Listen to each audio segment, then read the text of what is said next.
पिछले वाले वीडियो में जो पहला वीडियो था वो वेद के विषय में था। तो वेद के अस्तित्व के विषय में और वेद क्या होता है, कैसे प्रकट होता है, उसके विषय में इंट्रोडक्टरी वीडियो इसके पहले नंबर पे वेद परिचय हेडिंग से बनाया है। इसके बाद का ये दूसरा वीडियो है जिसमें वेद को ही थोड़ा सा जो भी बचा हुआ है उसके विषय में, वेद के विषय में बात करके फिर वेद से जो उत्पन्न जितने उपनिषद हैं सबको क्रम से, जैसे ईशोवास्यो उपनिषद, कठोर उपनिषद, तैत्तिरीय उपनिषद, मांडुक्य उपनिषद, मुंडक उपनिषद, श्वेताश्वतर उपनिषद, ऐसे बहुत सारे उपनिषद हैं जो धीरे धीरे एक एक करके शुरू करेंगे। लेकिन आज जो है ये जो पहले वाले वीडियो का दूसरा भाग है, इसके बाद ख़त्म हो जाएगा। इसके बाद जो है हम लोग शुरू करेंगे उपनिषद, जो कि वेद से ही बने हैं, वेद से ही उत्पन्न हुए हैं। कुछ भाग वेद का, तो कभी कभी कुछ वेद का पार्ट तो वही उपनिषद बन गया है और कुछ उसको समझाने के लिए उन्होंने उपनिषद बनाया है। ठीक है, अभी हम बात करते हैं वेद के अस्तित्व की। वेद का अस्तित्व का मतलब कि यहाँ पर वेद का जो अस्तित्व है उसके विषय में प्रश्न चिन्ह लोग लगाते हैं कि जैसे सृष्टि क्रिएशन जब शुरू होता है तो फिर वेद कहाँ रहता है, या जब प्रलय होता है तो वेद कहाँ रहता है, ऐसा प्रश्न सभी के मन में आता है।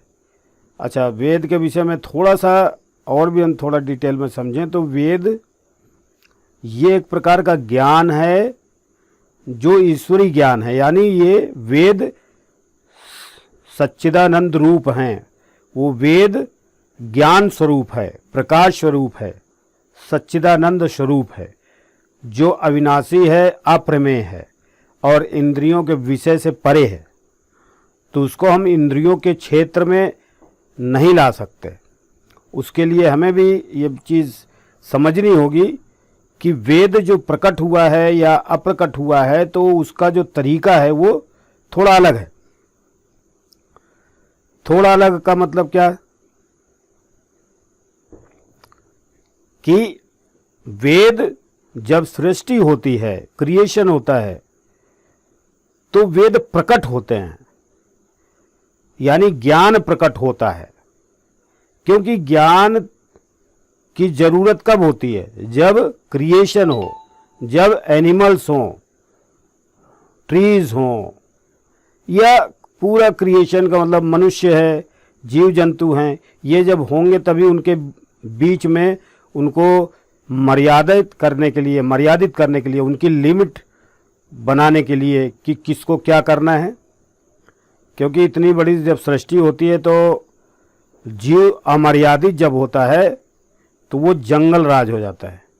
तो इसके लिए ब्रह्म ने या ईश्वर ने एक नियम बनाया और ये उन्होंने एक नियम प्रकट किया जिसी को हम वेद नाम से कहते हैं।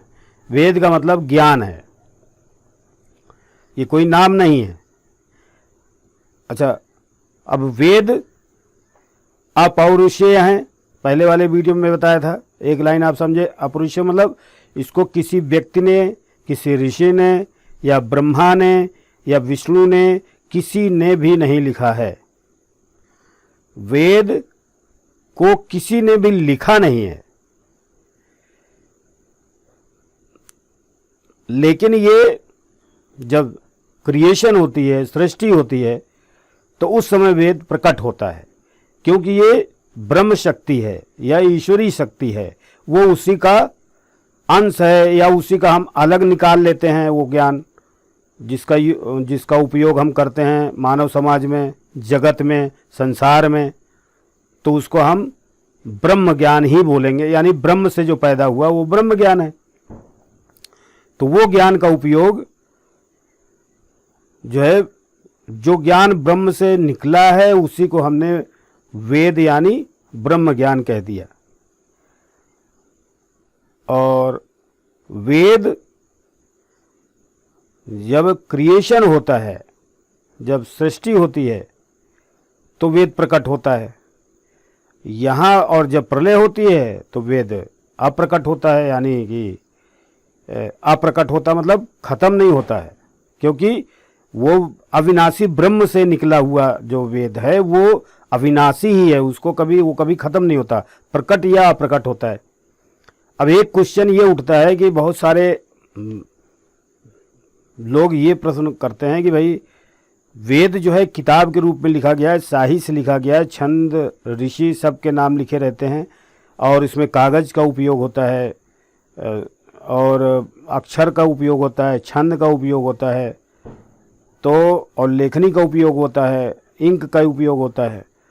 तो जब सृष्टि खत्म हो जाए, क्रिएशन जब खत्म हो जाता है तो वेद भी वही किताब है, फट जाती है, खत्म हो जाती है उसका अस्तित्व, क्योंकि किताब असल में मैटर है।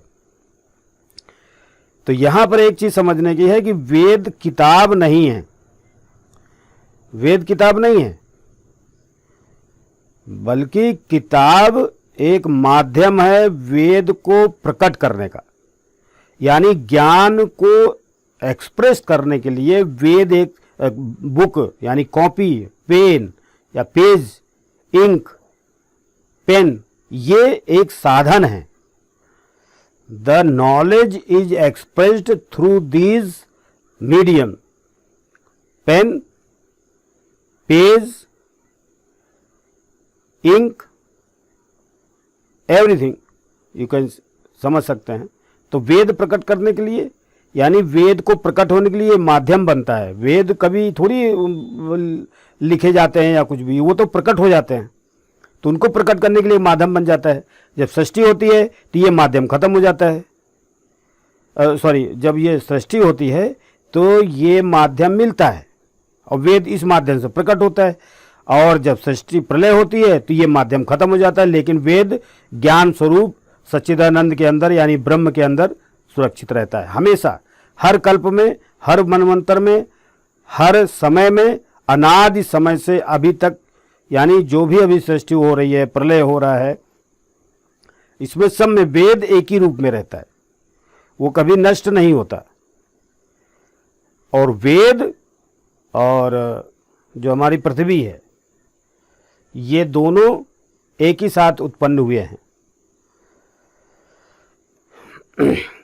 एक ही साथ उत्पन्न करने का मतलब कि दयानंद सरस्वती जी ने इसके विषय में बहुत सारा कुछ लिखा है, ऋग्वेद भाग से लिखा है उन्होंने, और वेद के विषय में बहुत डिटेल में उसको समझाया, वेद उत्पन्न कैसे होता है सब कुछ, तो उन्होंने काफ़ी कुछ इन डिटेल में बताया है।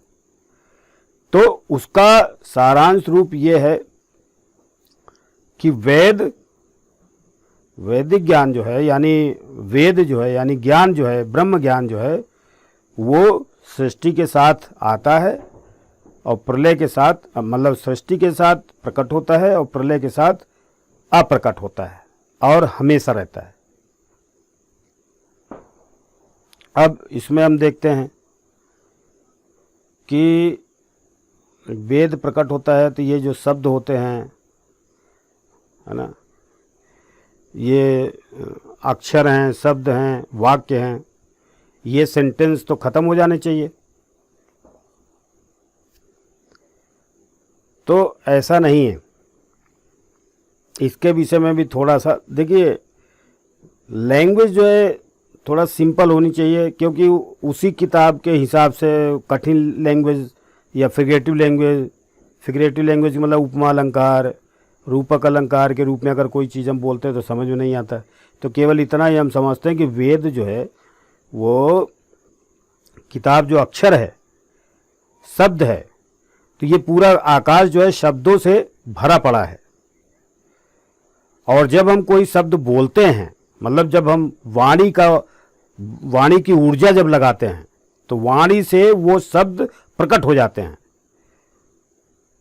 तो वो शब्द वाणी क्या होती है, जब हमारी वाक शक्ति, यानी जब वाणी हम बोलते हैं, जब आवाज़ करते हैं, तो वो आवाज़ से वो शब्द जिंदा हो जाते हैं, यूँ समझें आप, और जिंदा होकर के उसका अर्थ का बोध कराते हैं, और वो कान में जा कर के अर्थ का बोध कराते हैं, और फिर वो शब्द का जो ध्वनि है, ध्वनि खत्म हो जाती है, लेकिन शब्द खत्म नहीं होते।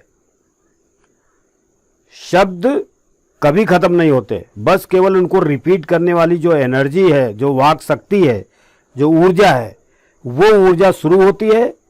वाक शक्ति, जब हम बोलते हैं, साउंड करते हैं, तो वो शब्द प्रकट होते हैं, और वो शब्द प्रकाश में आते हैं, या वो शब्द जनाते हैं।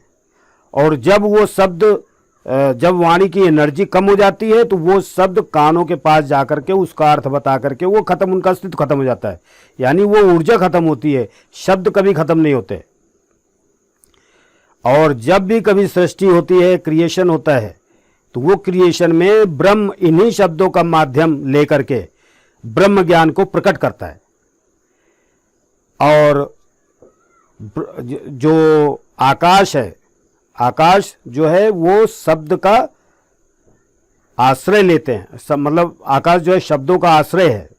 बहुत सारे शब्द, अनंत शब्द भरे पड़े हैं उसमें, और उनको जब हम वाक शक्ति के द्वारा एनर्जी देते हैं तो वो प्रकट हो जाते हैं, या वो प्रसिद्ध हो जाते हैं, और वो अर्थ का बोध करा करके फिर उसकी एनर्जी खत्म हो जाती है, वो शब्द अज्ञात हो जाते हैं, यानी दिखाई नहीं देते या अप्रकट हो जाते हैं, लेकिन शब्द रहते हैं। तो ये चीज हमने नहीं, पता नहीं कितने लोगों ने इसके विषय में बहुत सारे लोगों ने इसके विषय में बहुत सारी चीजें कही हैं।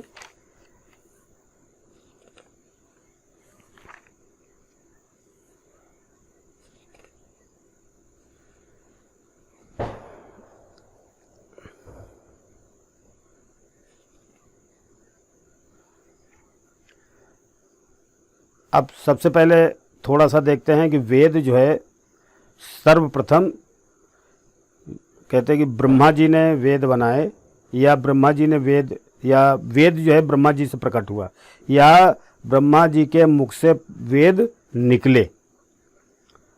तो ये बात तो सही, लेकिन ब्रह्मा जी नहीं, ब्रह्म से वेद प्रकट हुए हैं, और ब्रह्म में ही चले जाते हैं, ब्रह्मा जी नहीं। और अकॉर्डिंग टू दयानंद सरस्वती जी, उनके अनुसार यह है कि वेद शुरुआत में ब्रह्मा जी से पहले के भी हैं, क्योंकि वेद तो अनादि हैं, क्योंकि ब्रह्म भी अनादि है, वेद भी अनादि है। और ये जो ब्रह्मा जी हैं, ये तो बनते हैं, हर सृष्टि में बनते हैं, उनकी भी उम्र होती है। तो इसलिए हम ये नहीं कह सकते कि ब्रह्मा जी ने वेद ब्रह्मा जी से प्रकट हुए। अब कोई क्या मंतव्य रखता है, क्यों कोई क्या बात करता है, क्या डिस्कशन करता है, या उनका क्या वार्तालाप का उद्देश्य होता है, वो अलग बात है, लेकिन जो सत्य है यही है। सबसे पहले शुरुआत में जो वेद आए, तो वो वेद के प्रकट होने के लिए माध्यम 4 ऋषि बने, जिनको हम कह सकते हैं अग्नि, वायु, आदित्य और अंगिरा। ये 4 ऋषि थे। हालांकि ये ऋषि सुनने में लगता कि ये व्यक्ति थे, तो ये व्यक्ति नहीं थे। ये 4 ऋषि जो थे, ये इनके अंदर ये आप्त पुरुष थे। आप्त पुरुष किसको कहते हैं? जो जैसी चीज है, जो जैसा है वैसा ही जानना, जो चीज जैसी है वैसी ही वस्तु को जानना, जिसके अंदर उस जानने की शक्ति है, और सत्य को सत्य और असत्य को असत्य जानने वाला, और किसी भी कर्म का फल न भोगने वाला, और सही गलत का जानने वाला। वो जो इस तरह से जो पुरुष होते हैं, जो केवल सत्य को जानते हैं कि ये सत्य है और ये सत्य है, वो जो पुरुष होते हैं उन्हीं को हम आप्त पुरुष बोलते हैं। तो वो जो आप्त पुरुष होते हैं, वो आप्त पुरुष के रूप में जो 4 ऋषि थे, अग्नि, वायु, अंगिरा, आदित्य, ये जो है 4 ऋषि जो आम मनुष्य नहीं थे, इनके अंतःकरण में वेद प्रकट हुआ। अब वेद इनके अंतःकरण में क्यों प्रकट हुआ? क्वेश्चन ये उठता है कि ये भी क्या, ये प्रकट हुए थे, ये इनके भी तो कर्म फल होंगे, मतलब ये भी तो जब ऋषि 4 पैदा हुए तो मनुष्य जैसे पैदा होते हैं, आम मनुष्य जैसे पैदा होते हैं, कर्म को भोगने के लिए पैदा होते हैं, या कर्म का फल किसी भी तरह से अच्छा या बुरा कर्म को भोगने के लिए पैदा होते हैं। तो ऋषि भी तो ऐसे होंगे कि वो भोगने के लिए पैदा होंगे, ऐसा नहीं है। वो ब्रह्म प्रदत्त आत्म पुरुष जो केवल समाज को, यानी सृष्टि को सही तरीके से मर्यादित करने के लिए, ज्ञान फैलाने के लिए, प्रचार के लिए वो प्रकट होते हैं। और वो मनुष्य नहीं, वो आम आदमी नहीं होते। The Vedas knowledge is expressed through these 4 rishis and that is continued through generation by generation. This is a process, ये एक प्रक्रिया है। But they are not common people, वो आम आदमी नहीं है। तो उनके अंतःकरण में समाधि अवस्था में ज्ञान जो है उनके अंतःकरण में प्रकट हुआ, और वही ज्ञान जिन्होंने, अब हम वेद को वेद भी बोलते हैं, श्रुति भी बोलते हैं। तो वेद तो प्रकट हुआ, लेकिन श्रुति इसको क्यों बोलते हैं? क्योंकि जब से वेद प्रकट हुआ तो वेद का ज्ञान जो है किसी ने बोला और किसी ने सुना, सुन करके वो ज्ञान उस ज्ञान का प्रसार हुआ, इसीलिए उसको हम श्रुति बोलते हैं। तो ज्ञान यानी वेद जो है, वेद भी बोलते हैं और श्रुति भी बोलते हैं, जिसको सुनना। अब ये वेद जो है इतना कठिन होता है, अपौरुषेय होता है, और ये ब्रह्म ज्ञान है, तो इसके विषय में बहुत सारों ने भाष्य लिखे हैं। भाष्य means explanation which is easier than real part. वो सरल, जो कठिन भाग होता है उससे थोड़ा से सरल होते हैं, और वो कोलोक्वियल लैंग्वेज में यूज होते हैं, बोलचाल की भाषा में उसको बनाया जाता है। तो वेद को अपनी लैंग्वेज में समझाने के लिए और बताने के लिए, और आम आदमी भी इसको समझें, क्योंकि वेद तो उसका अर्थ तो ब्रह्मा जी भी नहीं बता सकते, और या कोई भी व्यक्ति सक्षम नहीं है। बस केवल यही है कि वो जो भी उसका ज्ञान है, जो ऋषि मुनियों के द्वारा जो ट्रांसफर होता रहा है, वो ज्ञान, चूंकि आम आदमी नहीं थे वो ऋषि मुनि, तो उनके अंतःकरण में जो प्रकट हुआ ज्ञान, वो ज्ञान उन्होंने फिर दूसरों को सुनाया, ब्रह्मा जी को सुनाया। ब्रह्मा जी ब्रह्म पुराण, या जो आप समझते हो कि सृष्टि करते हैं, वो ब्रह्मा जी, नॉट ब्रह्म। ब्रह्मा जी ने वो ज्ञान प्राप्त किया, फिर उन्होंने सूर्य को दिया, फिर इसी तरह से गीता में भी वर्णन है, फिर धीरे धीरे वो ज्ञान प्रसारित हुआ। अच्छा, और फिर वो ज्ञान जो है लेकिन आम आदमी के समझ में आए, इसलिए उस ज्ञान को, उसका जो ज्ञान कांड है, जो 4 वेद हैं, ऋग्वेद, सामवेद, अथर्ववेद और यजुर्वेद, ये चारों वेद में 4 चीजें हैं। कर्म कांड भी है, ज्ञान कांड भी है, और उपासना कांड भी है। मतलब इसमें अच्छा यही नहीं है, इसमें अच्छों के लिए भी है, बुरों के लिए भी है, क्योंकि उसमें सब नियम है। ज्ञान कांड यानी ऋग्वेद, या यूं समझो आप कि जो ज्ञान कांड है, जो ब्रह्म ज्ञान है, उसमें हमारे जो है वो वेदांत दर्शन, वेदांत दर्शन का मतलब ये होता है, it is written in short form. Vedanta दर्शन जो सूत्रों के रूप में लिखा गया है, और वो ब्रह्म सूत्र छोटे छोटे से हैं। एक ब्रह्म सूत्र का मतलब, एक शब्द का मतलब, एक शब्द बोल दिया तो बहुत सारा हो जाता है, तो बहुत सारी चीज़ें उसमें एक्सप्लेन है। वेदांत मतलब वेदों का अंत हो गया, उसको पढ़ने का मतलब है कि वेद को नहीं पढ़ना, वही आप पढ़ सकते हैं। वहाँ पढ़ने का मतलब होता है कि वेद का अंत हो गया। तो वेद जो है 3 रास्ते दिखाता है, कर्म, ज्ञान और भक्ति, यानी उपासना कांड। जो कर्म कांड है उसके लिए ब्राह्मण ग्रंथ लिखे गए हैं, शतपथ ब्राह्मण आदि ग्रंथ लिखे गए, और वो जो है कर्म कांड है, यानी किसी भी कार्य को करने के लिए और उसका परिणाम भोगने के लिए, अच्छा होगा बुरा होगा, स्वर्ग मिलेगा नरक मिलेगा, ये सब कर्म कांड कहलाता है। यानी अगर हम मंत्र किस तरह से बोलें, उसको छंद किस तरह से बोलें, और उनका जो उच्चारण किस तरह से करें, यजन कैसे करें, हवन के तरीका क्या है, और कौन से हवन करने से क्या फल प्राप्त होता है, निष्काम कर्म, सकाम कर्म, ये कर्म जो है उसमें है, तो वो ब्राह्मण ग्रंथ में है। तो वो ब्राह्मण ग्रंथ वेद का ही भाग है। और ज्ञान और उपासना, ये दो चीजें जो है इसको समझाने के लिए उपनिषद बने।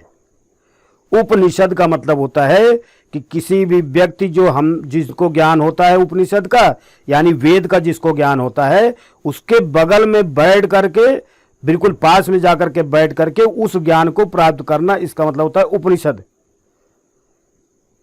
सिंपल सा,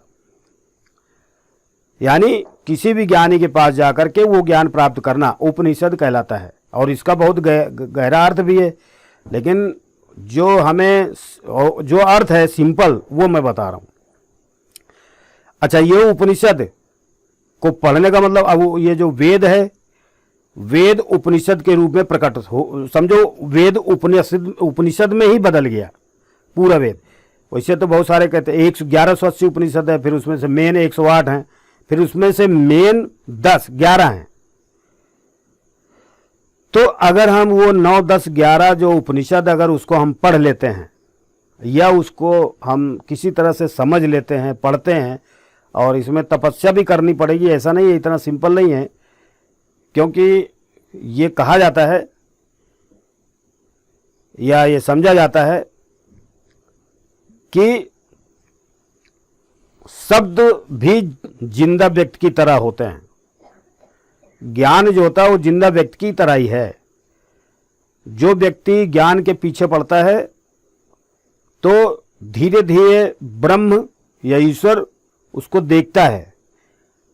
तो जब देखता है कि ये इसके अंदर जिज्ञासा, उसके अंदर लालसा, जिज्ञासा और उत्कंठा, ये सब इसके अंदर है, तो चूंकि ये अच्छे गुण हैं, ये सात्विक गुण बढ़ता है, तब ऐसा होता है।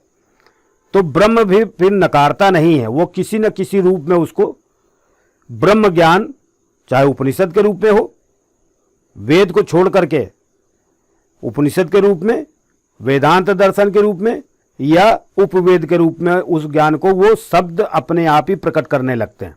लेकिन उसके पीछे फिर धीरे धीरे लगना पड़ता है। यानी जो शब्द जो ज्ञान रखते हैं वो ज्ञान जल्दी खुलता नहीं है, वो ताले की तरह है हर शब्द। लेकिन जब ईश्वर की दया होती है, ये ब्रह्म की दया होती है, भगवान की दया होती है, तो वो शब्द अपने अपने अर्थ को खोल करके व्यक्ति के सामने प्रकाशित कर देते हैं, और इस तरह से उनको ज्ञान हो जाता है। लेकिन जो व्यक्ति मजाक समझते हैं या इसको मजाक का विषय बनाते हैं, तो उनके लिए तो उनको समझ में भी नहीं आएगा। क्योंकि इसमें ऐसे ऐसे शब्द हैं कि उसके लिए जैसे नर्सरी के स्टूडेंट को हमने BSc, MSc, PhD करवा दिया, ऐसा नहीं है। इट कैन नॉट हैपन, ऐसा नहीं हो सकता। तो ज्ञान जो है उन्हीं के सामने प्रकाशित होता है जो ज्ञान के लिए जिज्ञासा रखते हैं, जो इनके ऊपर भरोसा रखते हैं, भगवान के ऊपर भरोसा रखते हैं, और लौकिक जीवन से के अलावा भी एक जीवन है अलौकिक, उसको भी वो एहसास करते हैं। ऐसे व्यक्ति के लिए जो वेद ज्ञान है वो अपना अर्थ उपनिषद के रूप में, ब्राह्मण ग्रंथ के रूप में, वेदांत दर्शन के रूप में प्रकट कर देते हैं, और वो उनको धीरे धीरे ज्ञान होने लगता है। और मैं भी थोड़ा बताऊं कि शुरू में जब मैं 8-10 साल का था, तब से अभी तक I am very curious to know what would happen in the next moment. तो इस क्षण क्या होगा, who am I, who is Brahm, what is creation, what is nature, why all the creatures are born, क्यों पैदा हुए हैं, what happen with all the creatures.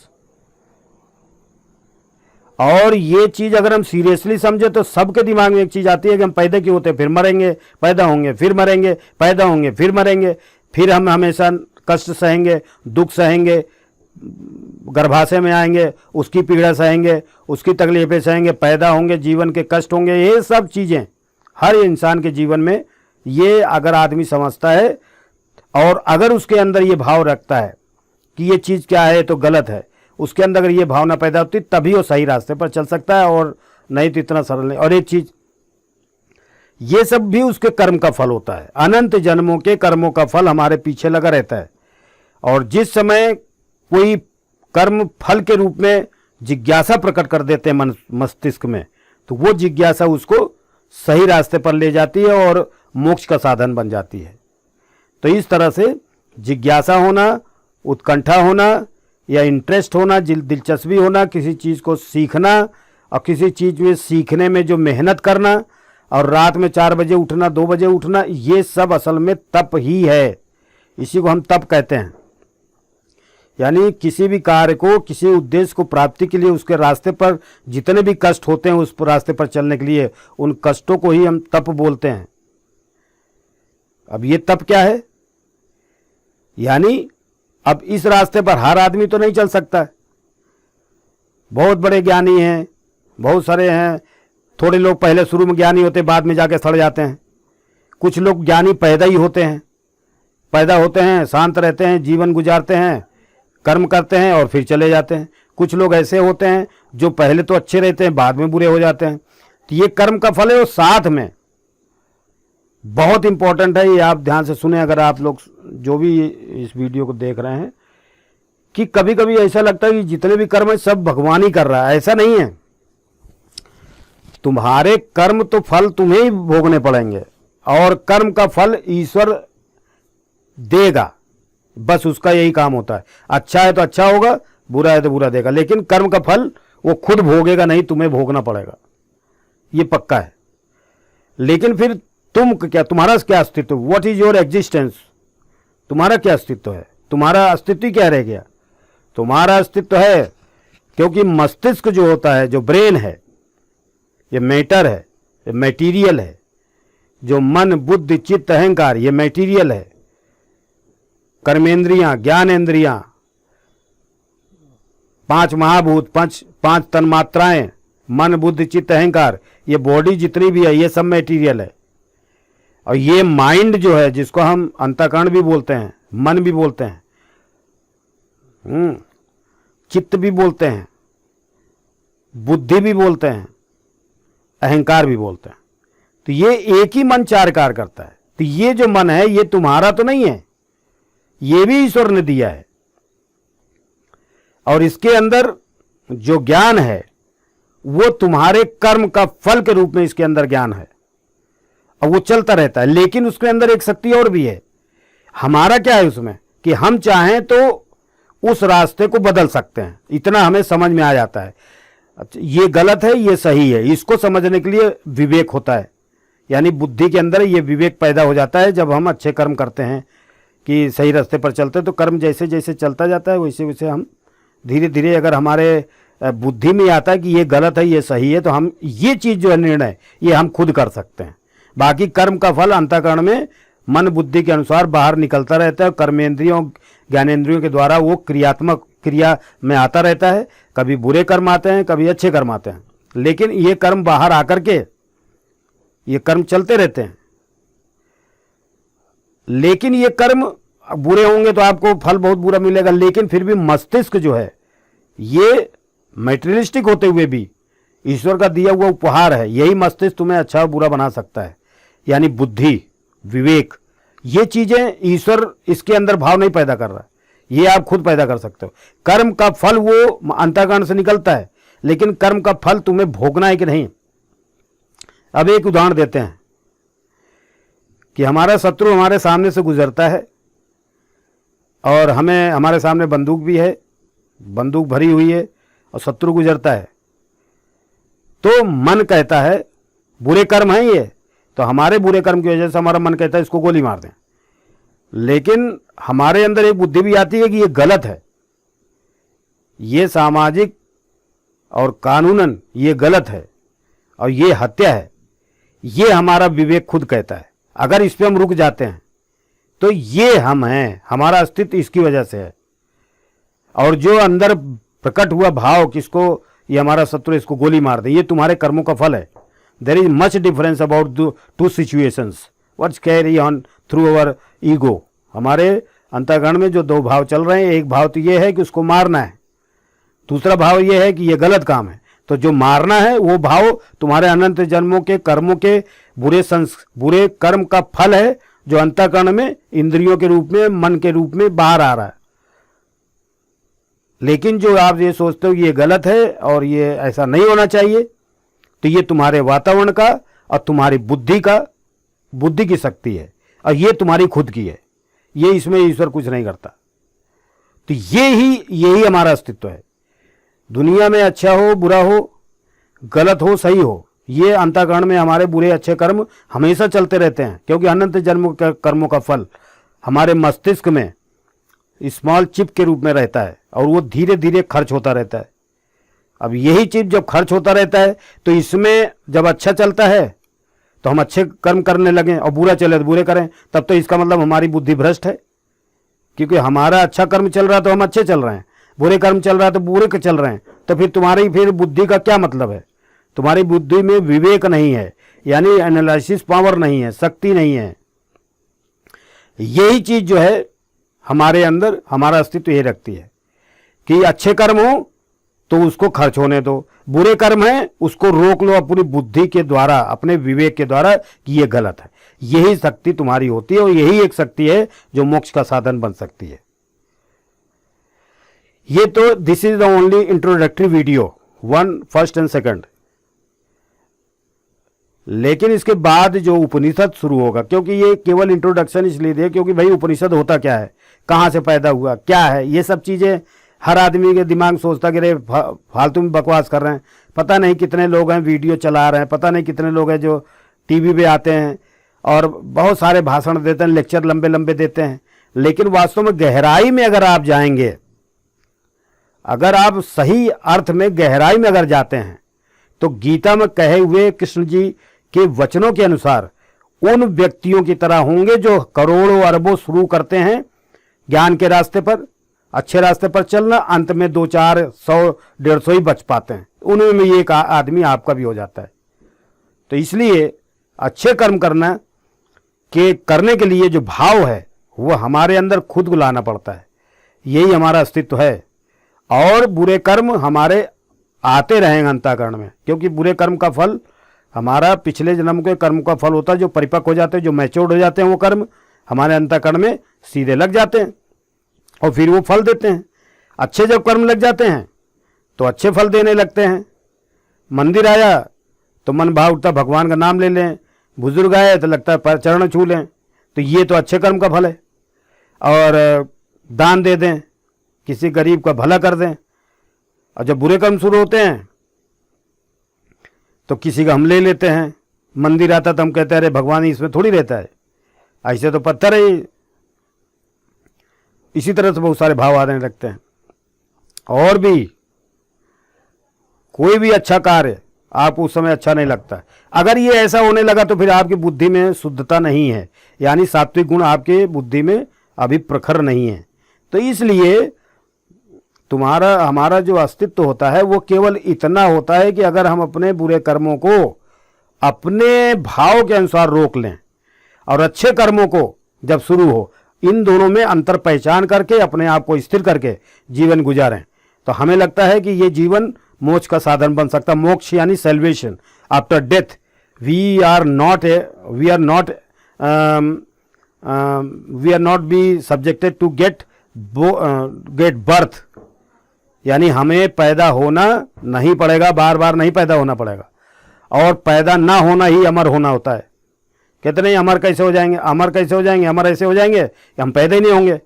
अच्छा, पैदा नहीं होंगे तो हमारा क्या अस्तित्व होगा, ये चीज़ अगले वीडियो में हम देखेंगे। और दूसरी चीज़, हमारा उद्देश्य उपनिषद को तैयार करना था, उपनिषद को पढ़ाना था, उपनिषद के विषय में एक एक चीज़ डिटेल में बताना था। मतलब उसको पूरा डिटेल में, एक एक मंत्र भी हम 1-1 घंटे लगेंगे उसमें। लेकिन मैं आपको विश्वास दिलाना चाहता हूं कि भाई मैंने भी बहुत मेहनत किया है, तो मैं चाहूँगा कि आप लोग भी सुने और एक एक चीज़ पर ध्यान दें। ये तो इंट्रोडक्टरी वीडियो था, इसका मतलब यह है कि वेद को हम थोड़ा जान गए तो वेद ही असल में हम उपनिषद के रूप में पढ़ेंगे। और बिलीव, आप विश्वास रखें कि हम ये ज्ञान ट्रांसफ़र होकर के जो हमारे मुंह से या मेरे मुंह से जो निकलता है या जो भी है वो भी ईश्वर की ही दया है। यूँ समझो कि मैं ये समझता हूँ कि भाई हमारे पिछले अनंत जन्मों के कर्मों का कोई फल ऐसा है जो हमें इस जन्म में फ़ायदा दे रहा है। कम से कम मेरे मुंह से ऐसा शब्द निकलता है। मेरी एक कोई औकात नहीं है, वी आर ओनली मीडियम। तो हम भी सुनते हैं। मैं जब बोलता हूँ तो आपको लगता है कि आप सुन रहे हो, आप दिमाग लगा रहे हो। ऐसा नहीं है, मैं भी सुनता हूँ, मुझको भी बड़ा अच्छा लगता है। मुंह मेरा भले है लेकिन सुनने वाला भी मैं ही हूँ। तो ऐसा नहीं है, मुझको भी सुनना अच्छा लगता है तो अपने मुंह से जो भी बोलता हूँ वो भी मैं वीडियो सुनता हूँ, ऐसा नहीं। तो विश्वास रखें कि अगर आप ये वीडियो देखेंगे तो आपको, अगर आप थोड़ा टाइम देंगे तो उपनिषद आपको एक एक चीज़ समझ में आ जाएगी। और जो चीज़ें आपको लगता है कि ऐसा नहीं होता है, ऐसा होता है, आपका पूरा भ्रम खत्म हो जाएगा। आपके ब्रेन में जो कचरा बैठा हुआ है, जो सॉफ्टवेयर डाउनलोड है आपके हार्डवेयर में, बॉडी हार्डवेयर है, और उसके अंदर जो सॉफ्टवेयर यानी जो बुद्धि है, उसमें जो गंदी बहुत सारी चीज़ें जो सॉफ्टवेयर डाउनलोड हैं वो यूजलेस हैं, बहुत सारी विश्वसनीय नहीं हैं। तो उनको डिलीट करके नया सॉफ्टवेयर लोड करें और नया ज्ञान प्राप्त करें। और ये सत्य ज्ञान है, क्योंकि सत्य से ही सत्य पैदा होता है। गीता में कृष्ण जी ने क्या बोला है कि सत्य की, असत्य की तो सत्ता ही नहीं है, और सत्य कभी खत्म नहीं हो सकता। तो यानी अस्तित्व में केवल सत्य ही रहता है, परिवर्तन केवल असत्य में होता है। तो जिस दिन हमारे अंदर परिवर्तन होना बंद गया, इसका मतलब क्या है कि हम सत्य पे आधारित हो गए। या यूं समझे, जब हम सत्य पे आधारित होने की कोशिश करेंगे तो धीरे धीरे हमारे अंदर भी चेंज आना शुरू हो जाएगा। और आप विश्वास माने कि ये जीवन सार्थक करें, ये जीवन जो आपको मिला है ये सार्थक करें। ये जरूरी नहीं कि आप मरेंगे तो फिर मनुष्य नहीं बनेंगे, ऐसा नहीं है। क्योंकि मनुष्य से नीचे कोटि की योनि में जब हम जाते हैं तो उसके लिए बहुत सारे पाप होते हैं। तो ऐसा नहीं है, लेकिन इसका मतलब ये भी नहीं कि हम मनुष्य बन सीधे मनुष्य ही बनते हैं। भाई हम हर जन्म में बुरे बुरे कर्म करते हैं, हर जन्म में हम गलत काम करते हैं, तो फिर धीरे धीरे हमारी योनि जो है बदलने लगती है। धीरे धीरे हम निकृष्ट योनि में जन्म लेते हैं, जानवर के रूप में जन्म लेते हैं, कुत्ते, गाय, भैंस, सुअर, बकरी, इस रूप में जन्म लेते हैं। और भी ज़्यादा निकृष्ट हो जाता है तो नाली के कीड़े की तरह जन्म लेते हैं, उससे भी ज़्यादा निकृष्ट हो जाता है। ऐसे धीरे धीरे हमारा जो है पतन हो जाता है। इसी को हम पतन बोलते हैं। उत्थान हम कब बोलते हैं? जब मनुष्य की श्रेणी में रह करके देव योनि जैसी शक्ति हमारे अंदर आती है और ब्रह्म का ज्ञान हमारे अंदर समा जाता है, तो हम ब्रह्म के जैसे ही हो जाते हैं। लेकिन ये भी ध्यान देना है कि ब्रह्म नहीं हो जाते, ब्रह्म जैसे हो जाते हैं। हम अपने बाप जैसे नहीं हो सकते, बाप नहीं हो सकते, अपने बाप के बाप नहीं हो सकते। हम बाप जैसे हो सकते हैं, यानी उनके कुछ गुण हमारे अंदर आ सकते हैं। यानी ब्रह्म हम नहीं हो सकते कभी भी। ये किसी भी किताब में, किसी भी धर्म ग्रंथ में, किसी वेद में भी ऐसा नहीं है कि हम सीधे ब्रह्म हो जाएं। और बहुत सारी चीज़ें हैं, जैसे कहते हैं कि भाई हम लोग कि सब में ब्रह्म है और ब्रह्म में सब कुछ है। ये पूरा जगत ब्रह्म में है और ब्रह्म पूरे जगत में है, लेकिन पूरा जगत ब्रह्म नहीं है। ये लैंग्वेज सुनने में बड़ी अजीब लगती है, लेकिन सही है ये। यानी सब कुछ ब्रह्म में है और ब्रह्म सब कुछ में है, लेकिन सब कुछ ब्रह्म नहीं है। ये जो पानी है, ये जो ईंट पत्थर है, ये ब्रह्म नहीं है, लेकिन ये ब्रह्म के अंदर है। तो ये सब चीज, इन सब प्रश्नों का उत्तर और मोक्ष क्या होता है, जीवन कैसे चलता है, ये पूरा पूरा बारीकी से उपनिषद हमें समझाता है। तो मैं चाहूंगा कि ये जो वीडियो है, ये वीडियो आप देखें और हमें मौका दें और इस वीडियो को देख करके सब्सक्राइब करें, लाइक करें और शेयर करें और इसको कंटिन्यू रखें। और मैं धीरे धीरे एक एक उपनिषद डिटेल में समझाता जाऊंगा, और आप विश्वास माने आपके जीवन में बहुत सारा परिवर्तन आएगा, क्योंकि परिवर्तन भी असल में मेहनत करनी पड़ती है, ऐसे नहीं आता। और आप लोगों ने इतनी देर तक सुना, तो कुछ शब्द और कुछ ऐसे भी शब्द होंगे जो आपको नहीं समझ में आए होंगे। तो ये मैंने पहले भी बोला था कि ये इंट्रोडक्टरी वीडियो है, यानी थोड़ा सा आप समझ लें कि व्हाट इज़ वेदा, वेद क्या है या वेद क्या होता है, कैसे उसकी उत्पत्ति होती है और कैसे वो उसका अस्तित्व है कि नहीं है, और उसके अंदर जो शब्द ब्रह्म है उसका क्या मतलब है। ये एक तरीके से एक मोटे तौर से हमने समझाया, लेकिन अब जो वीडियो बनेगा उसको मैं डिटेल में ही समझाऊंगा। और I would like to request you to comment whatever you want, whatever the question would you like. If you write, then I will try to solve that question.